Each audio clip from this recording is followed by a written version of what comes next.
All right, I think everybody has those pieces of paper.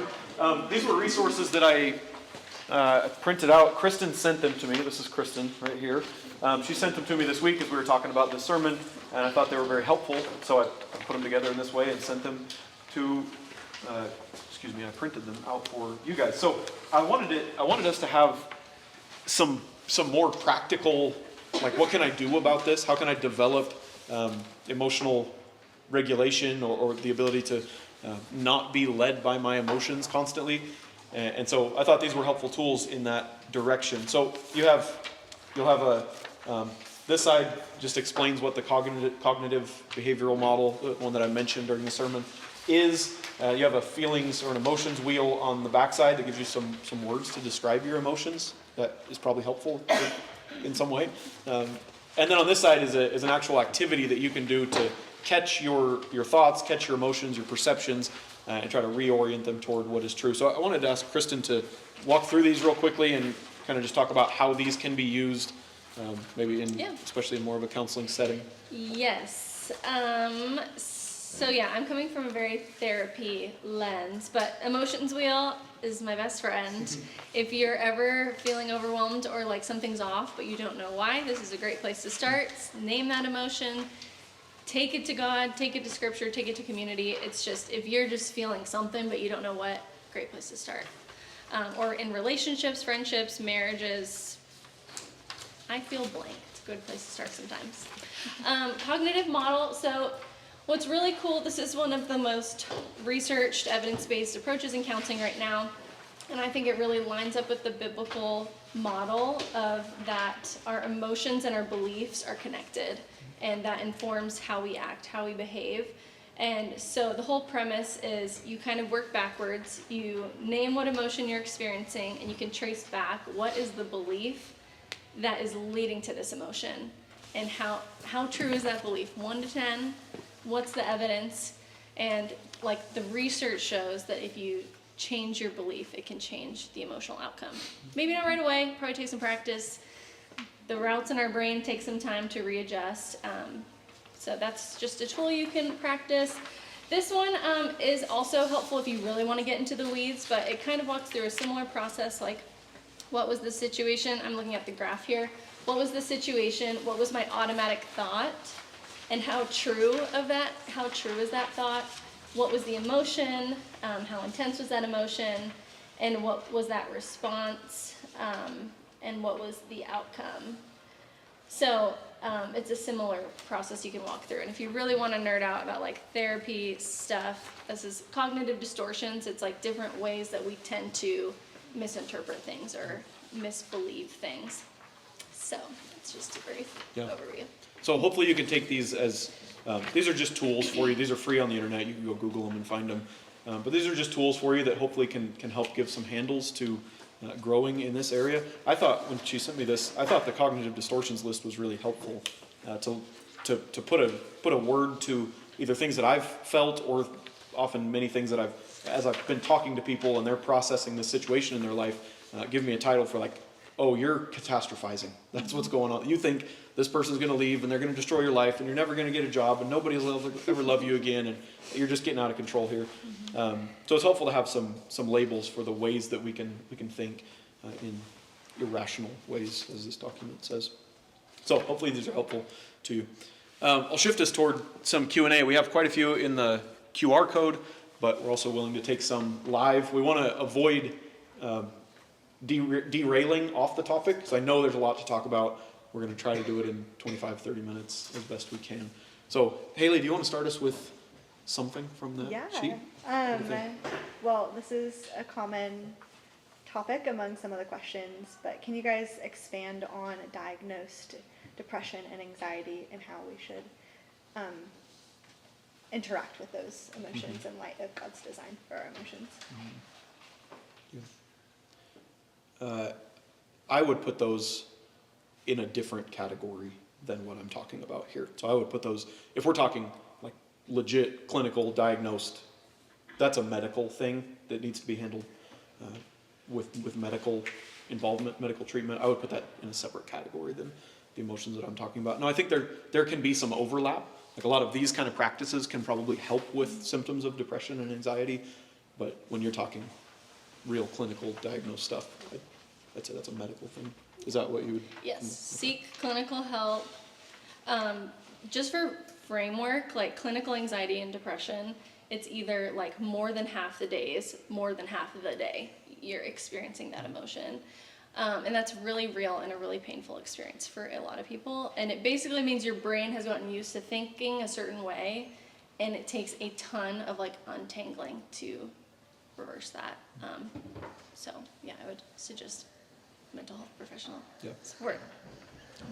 I would add, because I think it's sometimes kind of hard to know, am I in the clinical, the medical, or am I just really dysfunctional? I've sat down with a lot of people who are experiencing maybe depression or anxiety. And you start asking them about their life, and their whole life is out of order.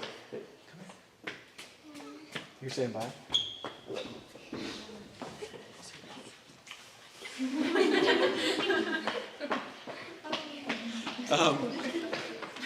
Anyway, you start talking to them, and their whole life is out of order. They go to bed at a different time in the middle of the night. They wake up at random times. They don't eat very well. They don't get outside. They don't exercise. Just like their whole life is, they're living the opposite of how your body was made to live, and there are consequences for that kind of lifestyle. So it's a good practice if you're having any kind of anything. It's a good practice to get your life in order, live in a healthy way, and to see what that does. See how that helps some of your symptoms. You very well may still need to see clinical, medical help for it. Especially if you can't do those things. If you're trying to do those things and you can't seem to. It's a good indicator. About a live one, if there are any. You're also welcome to just submit them to the QR code and we can keep reading here. Okay. Okay. What is your opinion on personality tests like Myers-Briggs? We probably disagree. I don't know. I don't know. Well, maybe we don't. So, I would say most personality tests like Myers-Briggs can be helpful tools. They are not authoritative, and they can be taken way too far. And they're not your identity. They're not who you are. But they can be helpful for self-understanding. Yeah, no, I totally that agree. similar? Yeah, and research honestly doesn't support a lot of them. I personally love them. I think they're so fun with friends and like understanding yourself, but yeah, they're not really something to stand on. The one that I'm critical of is the Enneagram. So that's in a different category to me than Myers-Briggs. But I know a lot of people really love the Enneagram. So if you do, that's totally fine. I read a book called The Cult of Personality Testing that was pretty interesting. It walked through a bunch. It didn't go through Myers-Briggs. I think it was older than that test, but it walked through a bunch of the most popular ones and where they came from and what the point of them is. That was kind of eye-opening. Use them if they're helpful. I personally love the Enneagram. I wouldn't say like everyone should do it though. I think it can help you maybe learn about yourself a little bit, but I don't think it will change your life. Yeah. So I guess a perfect follow-up question to that is, who is the authority over whether or not my emotions are appropriate? Who is the authority? Like if you're feeling something, who gets to say whether it's appropriate, inappropriate, proper, improper? Well, I would say the only answer is God is the authority over it, but that's not the most practical answer. So I believe that God has revealed in His Word enough for us to live a sufficient Christian life. That's the doctrine of the sufficiency of Scripture. God's given us enough in His Word for us to live how He wants us to live. However, sometimes we don't know all of what God's Word says. Maybe you haven't been a Christian very long, or you haven't read the Bible very much, or you're kind of new to it. And so if I just say the answer's in the Bible, there's a lot of pages in the Bible. Like, which page do you turn to that has the answer? That can be really hard. So it's helpful to have community around you, some people around you that are also walking with Jesus, or maybe some people who have been walking with Jesus longer than you, and you can talk to them about it, and they can help you see. It's not that they're the authority, it's that they might have a little bit more wisdom or a little more understanding of the authority, which is God and His Word. That's what I would say. Yeah. No, I agree, and it's just harder, easier said than done to be like, God is the authority of my emotions, and like I feel like crap today. What does that mean? But yeah, I think submitting them to God, like between you and Him, talking to Him about it, reflecting on what's going on, looking at your lifestyle, like doing kind of a whole intake, like what is happening, and God, is this like honoring you? Is this part of what you're doing in my life, or am I turning my back on you, walking away from you, living in sin? Could be a multitude. Okay, we'll go back out to any live questions. Anything come up? Yeah, Joseph. How do you foster emotional availability?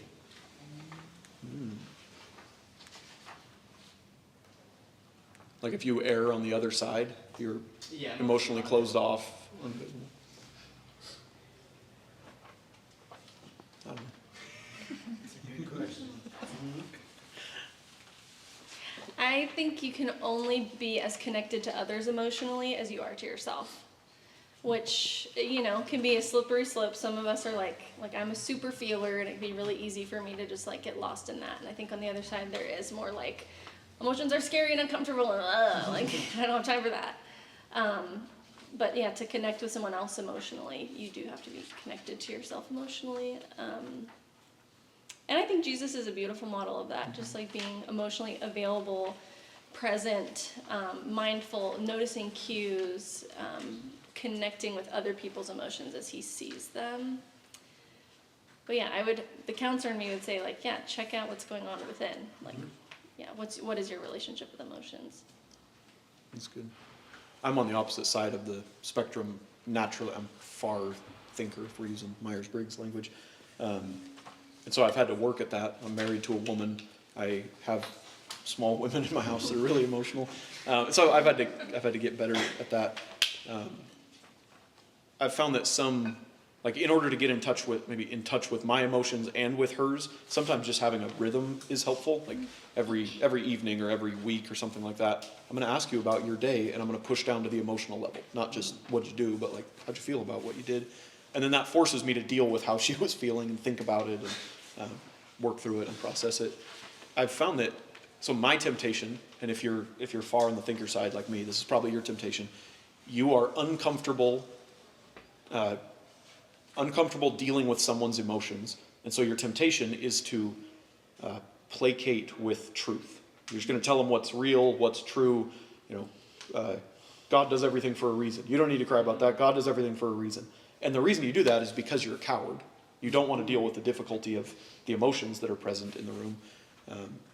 So I've had to learn that I need to have the courage to sit in an environment I'm uncomfortable with and let someone process their emotions and weep with someone who's weeping, and even though I don't want to by my nature. So I think you have to. It's the same thing Kristen's saying, but you have to grow toward it through some disciplines sometimes.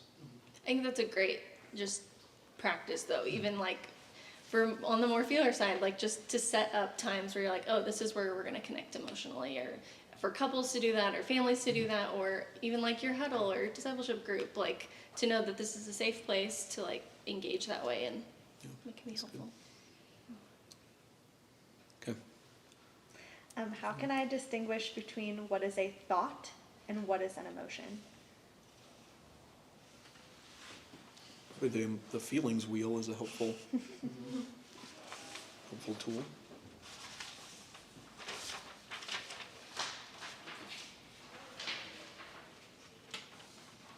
I had a professor in college. It was a big lecture, but it was a lot of dialogue. He wasn't just a monologue, he was a lot of dialogue. And if you ever said, I feel like, he would shut you down. He would yell over the classroom and say, I don't care what you feel, tell me what you think. I want to know what you think. And that was kind of the first time that I really, I don't speak up in my classes usually, so he never yelled at me, but it was the first time I had to go, oh wait, is that something that I think, or is that something that I feel is right? And how do I differentiate between those two things? And I think it's a skill that I've had to learn over time, even managing like conflict with different people. Here are the thoughts, the assumptions, the perceptions that I have about the situation. here's how they make me feel, and I need to separate those things. Otherwise, I'm saying, you made me sad. You did this. I'm accusing, or I'm blaming, or putting my emotions on them. So that doesn't answer the question at all, but just to say there is a difference, and I think as you grow into seeing those differences. Another way is like emotions usually have like a physiological response. Like you will sense an emotion in your body, whereas a thought you won't. And maybe you're experiencing them at the same time, but like happiness, you feel like warm and fuzzy, and like a spark of joy, and sadness, you might feel a little pain or a little slow and heavy. But I think it's so great to be able to be like, okay, what is happening? If I'm feeling something, it's a feeling. Like if I'm having a physical response, there's a feeling, but there's probably a thought there too. So what are both, and how are they interacting? Or some people are tempted to be like, well, this is just my thought and I'm really passionate about it. It's like, well, I hear a feeling in there too. So let's talk about that. Yeah, if you have to yell your thoughts, there's probably more than just thoughts going on. That's good. What another one? Here's a fun one.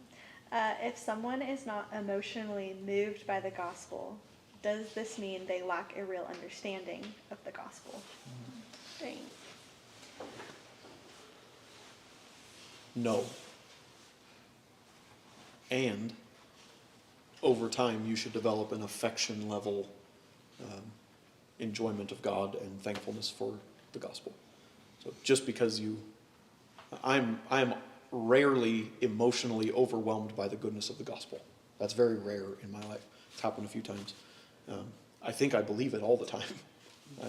I try to live like I believe it all the time. But no, I think that's probably a route toward obsessive introspection. If you think I have to feel it all the time in order to be a Christian, then you're just going to beat yourself over the head forever because you're not feeling it enough, and that's a bad route to go down, is what I would say. Mm-hmm. Yeah. I would maybe though, if like your whole Christian life you've never felt joy in the gospel, I wouldn't say you're not a believer. I'd probably say you're not emotionally healthy. And yeah, in that way. But if you feel like you can only have faith when you're feeling something, that is the other kind of unhealthy. I think that's a really good distinction. If you feel no joy in the gospel, it's not that you're not a Christian, it's that you're not emotionally healthy. So put the issue in the right place there. Don't doubt your faith, just you got some emotional work to do. And I see that, the second thing you said, a lot, where people, they don't feel God for some certain amount of time, so they feel like they have lost their faith, or they need to find a new environment, or they need, your salvation is not dependent on your emotional reaction to your salvation. It's dependent on what Christ did for you. That's good. Okay, any questions out here that come up? Yeah, How do you go about navigating your prayer life with emotion, whether it's too much or too little emotion?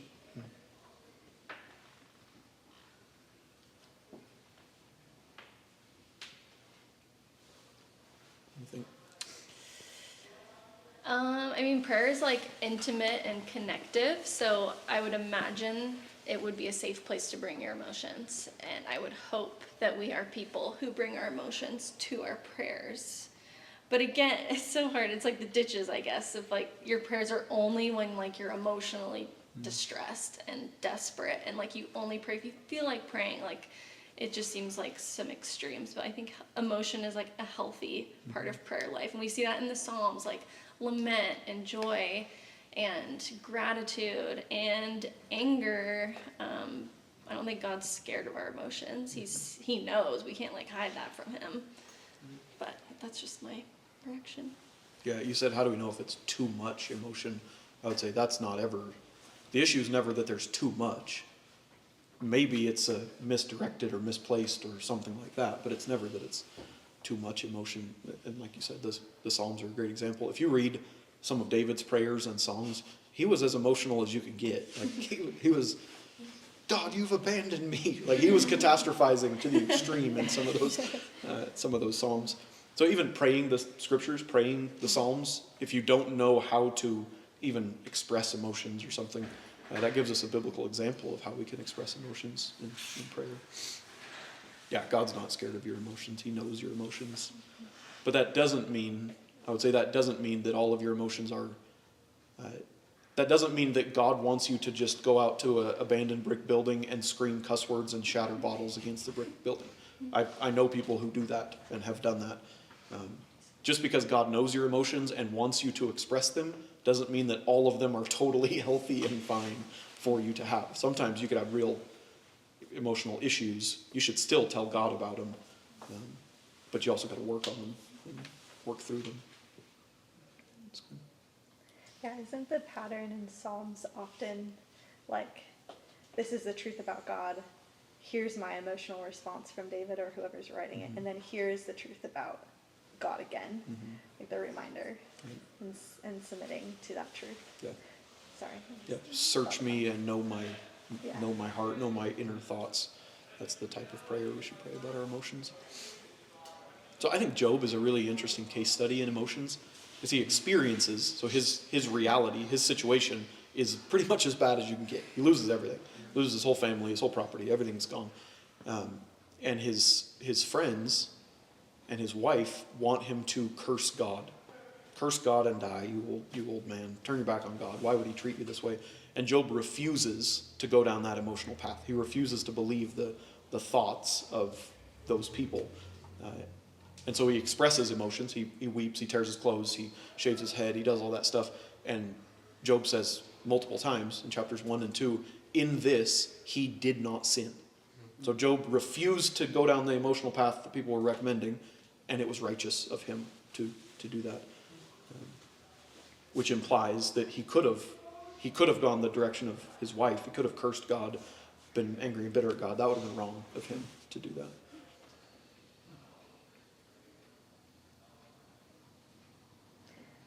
I don't know what the question was. Here's a multi-layered question. How do we get out of the overwhelmed rut? Like when we are plagued with obligations, our thoughts are going too fast, it's hard for us to sit down and complete a task. Like what would be a good first step to get out of that overwhelmed rut? This is all you. I want to hear your perspective too, but I mean, there's a lot of like immediate tools you can try. What that sounds like is dysregulation, which basically means your emotions and fight or flight are kicking in to the point where you can't check in, if that makes sense. So, I mean, simple things like breathing, drinking some water, go on a walk, like reset your brain. That's like step 1. Step 2, I think, would be some of this cognitive stuff. Like, okay, what am I feeling? I'm feeling overwhelmed, but am I nervous? Am I scared? Am I sad? Am I angry? And where's that coming from? Like, am I afraid that I'm not going to graduate? Am I afraid that I'm not going to have enough money to pay my bills? Am I sad that I had a tough conversation with my parents? And then look at that. Like, how true is that? Am I sad that all my roommates hate me? Let's use that example. I'm sad all my roommates hate me, so I'm overwhelmed. Okay, how true is that? Like, have they all told you they hate you? Have you talked to them about it? Have you worked through things before? Just kind of checking in, like, what is that belief? What is that reality I'm living in?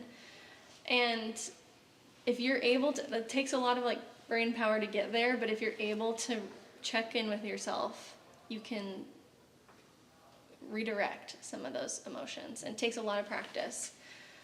Yeah, that's just my little rant. Yeah. No, I think that it's hard when the question is like, what do I do when I can't do anything? Like, I don't know what you do because you can't do anything. It's hard. You have to break the isolation, and you have to get something moving in some way. So a lot of the things that you said, that processing, sometimes it can be hard by yourself to think through. I think all my roommates hate me. Is that really true? That can be hard in your own mind because you're emotionally drunk. That's what I talked about. You're drunk. You're not perceiving reality. You're lost in the woods. You need someone else to help you see a little bit more clearly. That's what counselors are for. That's what they do. And counselors are great at it, but I would also say you don't always need to book an appointment with a counselor. Sometimes you can just ask your friend, hey, I feel like all my roommates hate me. Is that crazy? And they'll be like, yeah, you're being crazy. Here's your friend can help you think through some of that stuff, or a mentor, or a pastor, or a staff member, or something like that. We can do that pretty easily in most situations.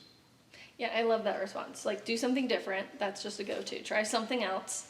And then I would even say, I would say almost always, unless it's dire, reach out to a friend, even before a counselor. Because the science of it, and I think this is how God designed us, and it's beautiful. Like, if your friend is calm and you're not, your brain literally, like, looks at them and can sense their calm, and your nervous system borrows that calm. It's crazy. It's how kids get comforted by their parents.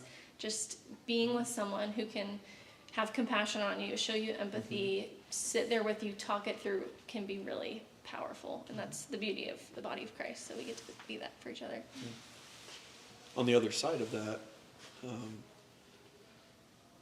just as calmness can rub off, anxiety and panic can rub off, and you see that happen sometimes. So when you sit down with a friend, make sure it's a sober-minded friend that can absorb your anxiety and remain calm. Don't pick your most panicky friend who's just going to get all even more riled up. They hate both of us. Yeah. I've seen anxiety spread from one person to a whole group of people because none of them were able to be the calm one in the room. That's good. Okay, let's do another one. We'll probably do two or three more. Cool. Do I need to become emotionally mature before becoming spiritually mature, or the other way around?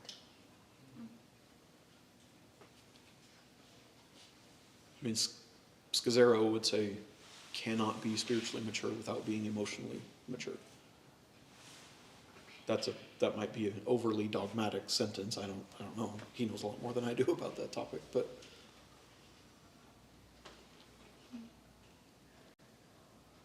I do think that makes sense, because if your like dysregulation, fight or flight, whatever, is like overriding your ability to do the things you want to do and like be the person you want to be spiritually, and like I could see how that would get in the way. But I also want to make a disclaimer that there are like people who are more prone, like my fear would be people would be like, well, I struggle with emotional issues, and so like I'm never going to be as spiritually mature as like my roommate who's always chill. But like genetically, people can be more predisposed, like based on how they saw their parents handle stress, you can be more predisposed to like struggling with emotional maturity. But yeah, I think emotional maturity can look like a lot of different things. Even if you do struggle with like big incorrect emotions or struggle to connect with your emotions, as long as you're aware and growing, you can continue to grow closer to Jesus and look more like him. Because emotional dysfunction can also look a lot of different ways. Maybe your chill roommate is totally emotionally healthy, and maybe they are totally repressing their whole emotional world, and they're just as unhealthy as you, just on the opposite side of the spectrum. Numbing with food or substances or Yeah. yeah. So yeah, that warning against comparison is a good. Don't give up on your spiritual life just because you got some emotional stuff to deal with. Okay, any live questions? All right. Why did God create emotions like depression? I think a starting place would be, did God create depression? And if so, why did he create depression? I would ask them to define depression first. If we're talking about the clinical type, again, I put that in a medical category, so it'd be just like asking, why did God create broken bones, things like that. The result of the fallen world, and the world's full of suffering because of sin. If we're just talking about the like sadness, serious sadness, I think God created sadness to express grief over sad situations, terrible situations. Jesus was depressed when his friend Lazarus died, and that was good for him to be depressed in that way. So yeah, the definitions question, and then that's what I would say. Anything you'd add? Yeah, depressed is a hard word, because like I said, like clinical depression is like more days than not for at least 2 weeks. So that is like, you're in the trenches. You didn't just have like one hard day, which is real. And I would say that's not only like a hard emotion, that's like a hard condition. So it's like double brokenness, and it's hard. and there's brokenness in the world. Like, we see medical issues in the world. We see, emotional pain in the Bible.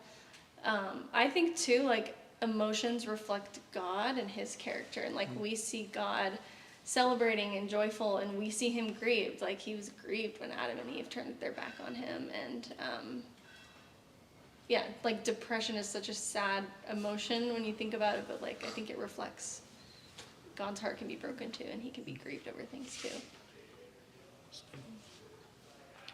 How would we best steward love on in a Christian context, friends who are struggling with like clinical anxiety, depression? Like, loaded question, multiple ways to answer, but. This is the hardest question, honestly, and I'm curious what your answer is too, but refer them to a counselor, I recommend. I would also say, don't try to fix them. Don't try to be their counselor. I mean, try, like, we were talking about, like, co-regulation, like, checking in, like, how are you?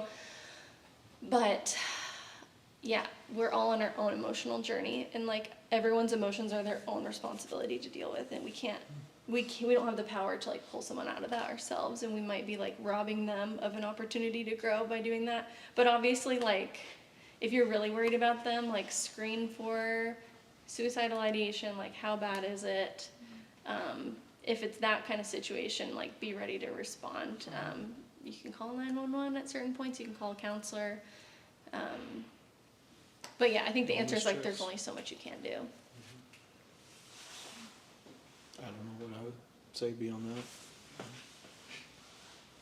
that. Love them. Yeah. Love them to where it doesn't affect you, like you were saying. Like, it's hard to love people, period.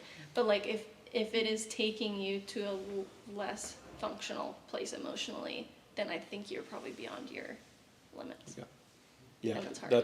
that's important for everybody to hear. Not everyone is capable of helping anyone else. Some of us are not healthy enough, mature enough, stable enough to do it. So the illustration would be,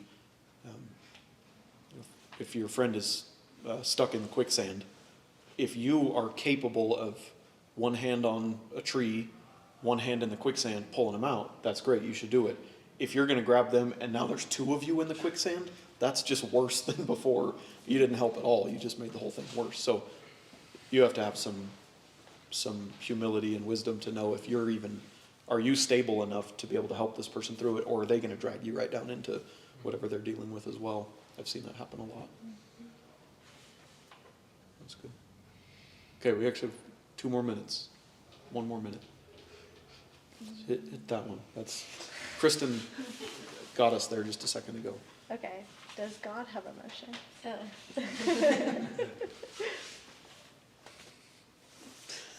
Go for it. Yes and no. I would ask for definitions again. That's what I was thinking when I saw that question pop up. Yes and no. So obviously, Kristen gave a few examples of it.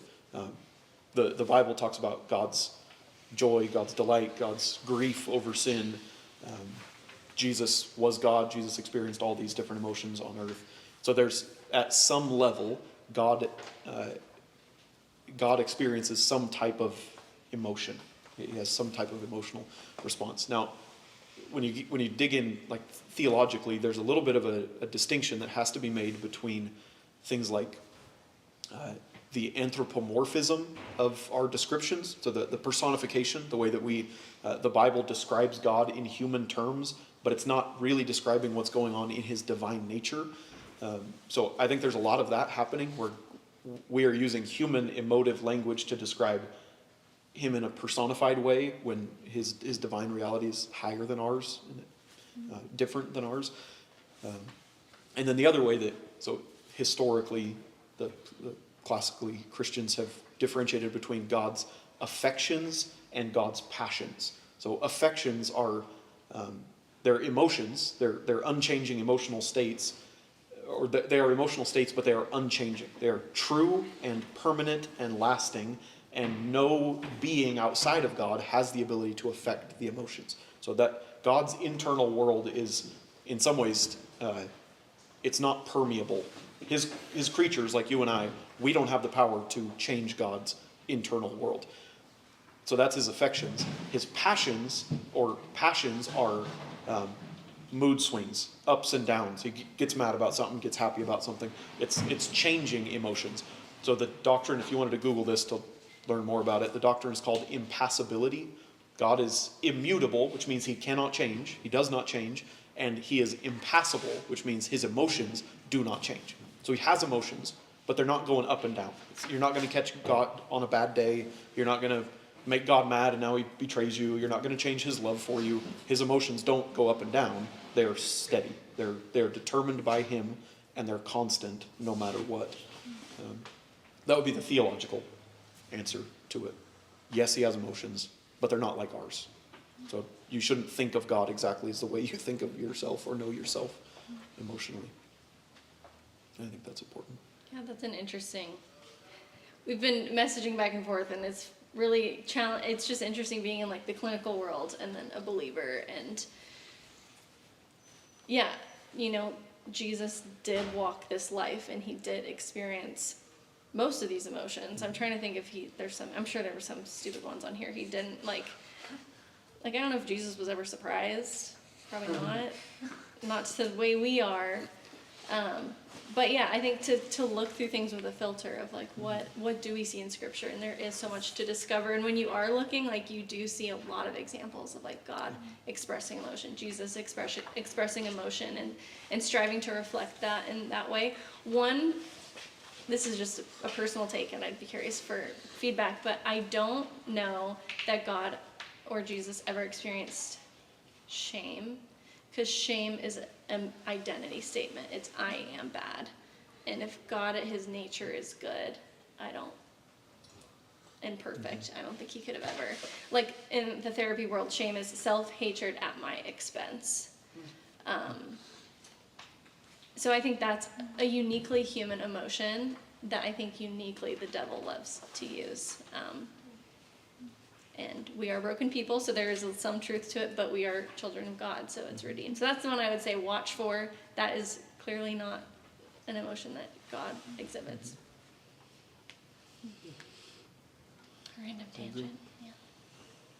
Thank you guys. Hopefully there's been something helpful in here. If you have other questions you didn't want to ask, you can grab any of us today or later on. We'd love to talk to you about it. Yeah, have a good week.